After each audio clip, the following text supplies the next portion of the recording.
Hello guys, welcome back to my channel. मैं उम्मीद करता हूं कि आप सब जहां भी होंगे काफ़ी खुश होंगे, अपनी लाइफ में खूब सारा एंजॉय कर रहे होंगे। हमारा आशीर्वाद, हमारी दुआएं, हमारा प्यार आप सबके साथ है, तो हमें भी इसी तरह अपना प्यार देते रहिए। तो दोस्तों, आज का वीडियो का टॉपिक है नरेंद्र मोदी खुद पहुंचे भागेश्वर धाम और महाराज हुए प्रसन्न। तो दोस्तों, नरेंद्र मोदी यानी सरकार पहुंची भागेश्वर धाम। तो चलते वीडियो शुरू करते हैं। तो दोस्तों, वीडियो शुरू करने से पहले आप इस चैनल पर नए हो तो प्लीज़ चैनल को सब्सक्राइब कर दें। Gate starting the video. एक बार प्रेम से बोलिए बागेश्वर धाम की। दोस्तों, बागेश्वर धाम सरकार जी इन दिनों कुछ ज्यादा ही चर्चाओं में है और YouTube, Facebook समेत कई सोशल मीडिया प्लेटफॉर्म्स पर ये छाए हुए हैं क्योंकि इनके अंदर जो खासियत है वो किसी चमत्कार से कम नहीं है। कई लोग तो इन्हें साक्षात भगवान मान रहे हैं क्योंकि ये लोगों के झूठ का पर्दाफाश करने से लेकर भूतों को भगाने तक ये सभी काम चुटकियों में कर देते हैं। और अब तो मनोज तिवारी से लेकर अमिताभ बच्चन और यहाँ तक कि मोदी जी भी इनके फैन है। कहा तो यहाँ तक जाता है कि बागेश्वर सरकार का एक अदृश्य सेनापति है जो भूतों को भगाने में इनकी मदद करता है। तो क्या है बागेश्वर सरकार की असल सच्चाई, आइए जानते हैं इस वीडियो में। दोस्तों, यूं तो हमारे देश में कई बाबा आए और कई गए, कई सारे लोगों ने उनके आश्रम में माथे टेके, यहाँ तक कि बड़े बड़े फिल्मी सितारों ने भी इनके दरबार में अपनी हाजिरी लगाई। लेकिन इस समय जो प्रसिद्धि बागेश्वर महाराज जी को मिल रही है वो आज तक किसी को नहीं मिली है। लंबे लंबे बालों वाले, माथे पर चंदन और अक्सर सर पर पगड़ी बांधे नजर आने वाले बागेश्वर धाम सरकार जी की बात ही कुछ और है। और इस चीज का सबसे बड़ा सबूत बड़े बड़े फिल्मी सितारों का इनके दरबार में आके इनके प्रवचन और गीत सुनना है। फिर चाहे मोदी सरकार के सबसे दिग्गज नेता मनोज तिवारी हो या फिर साउथ इंडियन फिल्म इंडस्ट्री के सुपरस्टार सुमन तलवार, जिन्होंने बागेश्वर धाम आकर बाबा के नाम पर ठुमके भी लगाए और हाथ जोड़कर नमस्कार भी किया। अभी हाल ही में सदी के महानायक अमिताभ बच्चन जी की एक वीडियो बहुत ज्यादा वायरल हो रही है जिसमें वो बैठकर बाबा के कीर्तन का आनंद ले रहे हैं। लेकिन दोस्तों, ये एक रात का चमत्कार नहीं है, बल्कि इसके पीछे एक ऐसे बच्चे की कहानी छुपी हुई है जिसके संघर्ष के बारे में जानकर आपके भी होश उड़ जाएंगे। हजारों की संख्या में लोग अपनी मनोकामनाओं को पूरा करवाने और अपनी तकलीफों को दूर भगाने के लिए बागेश्वर धाम दर्शन के लिए पहुंच जाते हैं। और ये सब कुछ मुमकिन हो पाया है बागेश्वर धाम जी के चमत्कारों की वजह से।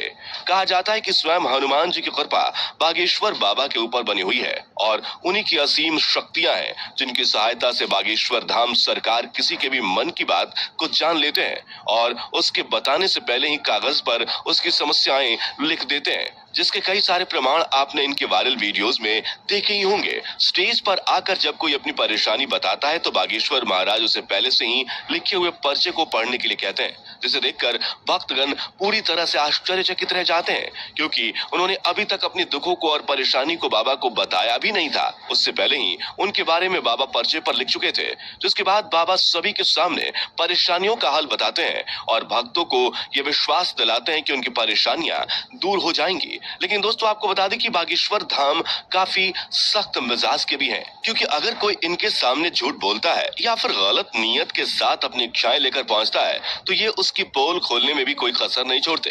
लेकिन ज्यादातर इनके पास परेशान लोग ही आते हैं। इनमें से कुछ लोग वो होते हैं जिनके ऊपर किसी भूत प्रेत का साया होता है, लेकिन बाबा के सामने आते ही वो भूत प्रेत का साया भी चुटकियों में भाग जाता है क्योंकि इनके ऊपर हनुमान जी की असीम कृपा है। वो कहते हैं ना कि भूत पिचास निकट नहीं आवे, महावीर जब नाम सुनावे। दोस्तों, हनुमान जी के परम भक्त बागेश्वर सरकार जी का असली नाम पंडित धीरेन्द्र कृष्ण शास्त्री है, लेकिन लोग इन्हें बागेश्वर धाम महाराज और बागेश्वर सरकार के नाम से जानते हैं। पंडित धीरेन्द्र कृष्ण शास्त्री जी का जन्म 4 जुलाई 1996 को मध्य प्रदेश के छतरपुर जिले के छोटे से गांव गढ़ा में हुआ था। ये एक बहुत ही गरीब पंडित परिवार से ताल्लुक रखते हैं। बागेश्वर सरकार ने अपने एक इंटरव्यू के दौरान बताया था कि जब वो मात्र 9 साल के थे तब उनका मन बालाजी महाराज की सेवा में लग गया था। इन्हें हनुमान जी की भक्ति और उनके प्रेम के सिवा कुछ भी नजर नहीं आता था। बागेश्वर महाराज जी का कहना है कि हनुमान जी की भक्ति और उनकी कड़ी साधना का ही परिणाम है कि उन्हें ऐसी सिद्धियां प्राप्त हुई हैं, जिनकी वजह से वो लोगों की सहायता कर पाते हैं। असल में इन्होंने अपनी शुरुआती शिक्षा अपने दादाजी के साथ रहकर प्राप्त की थी। कहा जाता है कि इनके दादाजी भी अपने समय के बहुत बड़े विद्वान शास्त्री हुआ करते थे और उन्हें भी दिव्य शक्तियां प्राप्त थी। इनके दादाजी भी दिव्य दरबार लगाकर लोगों की समस्याओं का हल करते थे। तभी से इन्होंने अपने दादाजी को अपना गुरु मान लिया और उनसे ही सारी चीजें सीखने लगे। दादाजी के साथ रहकर इन्होंने रामायण, महाभारत और गीता जैसे धार्मिक ग्रंथों का अध्ययन किया। लेकिन अगर इनकी प्रारंभिक शिक्षा की बात की जाए तो बागेश्वर सरकार ने अपने गांव से ही 8वीं तक पढ़ाई की और फिर उसके बाद अपनी आगे की पढ़ाई पूरी करने के लिए वो गांव से करीब 6 किलोमीटर दूर जाया करते थे, क्योंकि गांव में हाई स्कूल नहीं था। इसी तरह इन्होंने 12वीं की परीक्षा दी और 12वीं पास करने के बाद इन्होंने बैचलर ऑफ आर्ट्स में अपना ग्रेजुएशन भी पूरा किया। यानी कि हनुमान जी की असीम कृपा के साथ साथ बागेश्वर सरकार के पास डिग्रियां भी हैं। बता दें कि अपने ग्रेजुएशन के दिनों से ही धीरेन्द्र कृष्ण अपने दादाजी की तरह बालाजी महाराज की सेवा करने लग गए थे।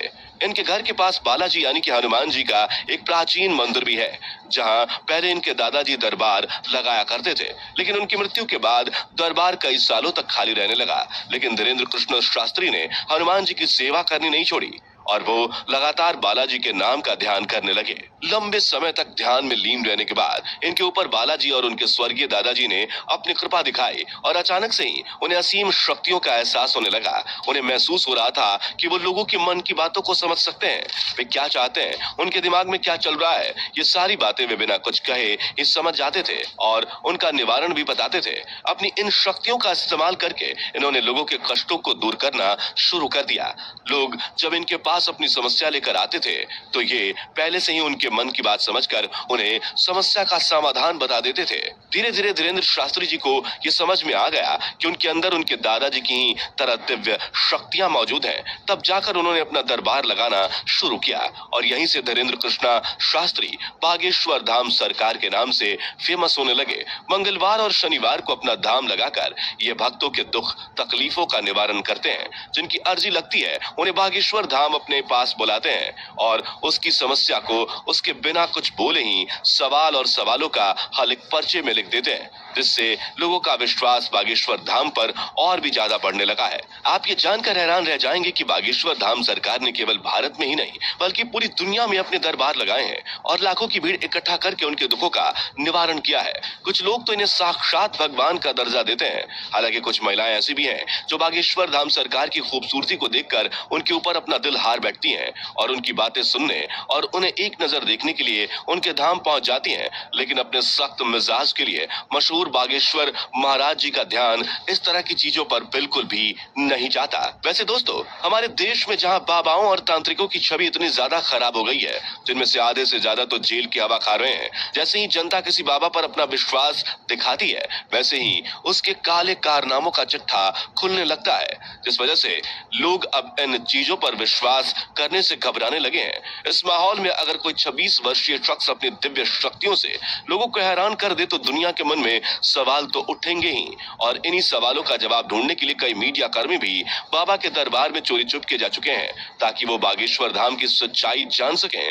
लेकिन इतने सारे स्टिंग ऑपरेशंस के बाद भी कोई जान नहीं पाया कि आखिर कैसे बागेश्वर महाराज लोगों के मन की बात जान लेते हैं, क्योंकि कई सारे जो नए लोग दरबार में आए होते हैं उनकी अर्जी लग जाती है और जब वो बाबा के सामने जाते हैं तो उनके मन की सारी बातें बाबा पहले से ही लिख चुके होते हैं। इस तरह की चीजें देखकर मीडिया कर्मियों के भी होश उड़ गए और वो लगातार बागेश्वर महाराज को लेकर जांच पड़ताल कर रहे हैं। लेकिन अभी तक उन्हें कोई भी ऐसी चीज प्राप्त नहीं हुई है जिसे लेकर वो बागेश्वर धाम सरकार के ऊपर किसी तरह का सवाल उठा सके या उन पर कोई आरोप लगा सके। शायद इसीलिए बड़े बड़े नेता और अभिनेता बागेश्वर धाम पर विश्वास करने लगे हैं। वैसे दोस्तों, इनके बारे में एक बात बहुत ज्यादा प्रचलित है, वो ये कि इनका एक सेनापति भी है जो किसी को दिखाई नहीं देता। वो सेनापति बागेश्वर धाम सरकार की रहस्यमयी तरीके से मदद करता है। हालांकि ये बात कितनी सच्ची है और कितनी झूठी ये तो कोई नहीं जानता, लेकिन बागेश्वर महाराज के भक्तों का मानना है कि बाबा के पास कोई ना कोई रहस्यमय शक्ति जरूर है जिसकी सहायता से वे भूतों प्रेतों को डरा कर भगा देते हैं। और भक्तों का ये कहना है कि जिस किसी का भी भूत बाबा ने भगाया है उसे आज तक कोई परेशानी नहीं हुई है। तभी तो इनके दरबार में लाखों लोग आते हैं, नहीं तो आज के समय में किसके पास इतनी फुर्सत है कि वो किसी बाबा के दरबार में जाकर उसके प्रवचन सुने। तो दोस्तों आज के लिए सिर्फ इतना ही। जाने से पहले वीडियो को लाइक शेयर जरूर करें और ऐसी ही और वीडियोस के लिए चैनल को सब्सक्राइब करके बेल नोटिफिकेशन को भी जरूर ऑन। तो यार वीडियो आपको कैसी लगी यार? तो दोस्तों मतलब यार बागेश्वर महाराज है ना, ये मतलब इंसान को मतलब पहले उसको पहले से पता लग जाता है कि इंसान को क्या तकलीफ़ है, क्या बोलने वाला है।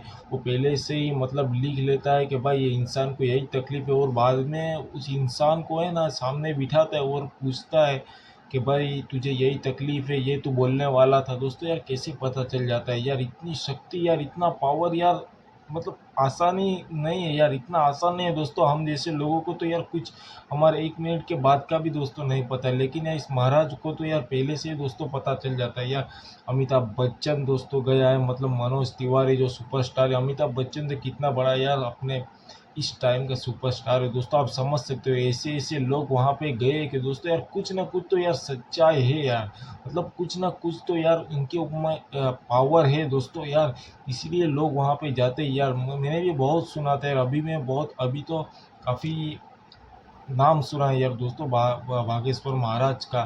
तो दोस्तों यार इतनी शक्ति यार कैसे दोस्तों मिल सकते हैं यार? यार दोस्तों आप भी समझ सकते हो अपने देश में इतने बाबा है, मतलब मैंने तो अपने चलते मतलब 1 साल 2 साल उनको उनका नाम सुनाई देता है, उसके बाद कुछ ना कुछ वो फंस ही जाते हैं। लेकिन यार इस बागेश्वर महाराज मतलब सच्चे यार, इतनी यंग उम्र में दोस्तों यार 25-26 की उसकी उम्र है, तो आप समझ सकते हो यार कितना मतलब अजीब है यार, मतलब इतनी शक्ति यार कैसे मिल सकती है दोस्तों? जो सामने बैठा है उसको मतलब महाराज को पहले से दोस्तों पता चल जाता है दोस्तों। कोई आदमी झूठा गया मतलब उसकी तो उसको पोल ही खोल देता है यार, मतलब सच के साथ वहाँ पे आप उसके वहाँ आप महाराज के सामने जा सकते हो दोस्तों।